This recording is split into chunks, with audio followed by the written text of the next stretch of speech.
శుభాకాంక్షలు తెలియజేస్తాను.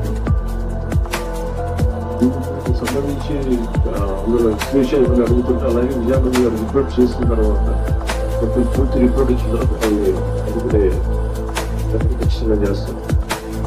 నా తరపు నుంచి మటుకు వ్యక్తిగతంగా చనిపోయిన 10 కుటుంబాలకి నేను ప్రభుత్వం తరపు నుంచిగా ప్రభుత్వం రిపోర్ట్ ఇవ్వకుండా నేను అనౌన్స్ చేయకూడదు కాబట్టి నాకు మానవత దృక్పథంతో నేను చనిపోయిన 10 మందికి రిపోర్ట్ చెప్తున్నాను. దాన్ని ప్రభుత్వం తరపు నుంచి కూడా విజయానంద్ గారు వన్స్ ఫైనల్ రిపోర్ట్ చేసిన తర్వాత నేను వారికి ముఖ్యమంత్రి గారు నిర్ణయం తీసుకుంటాను. అందుకని మీరు ప్రజలు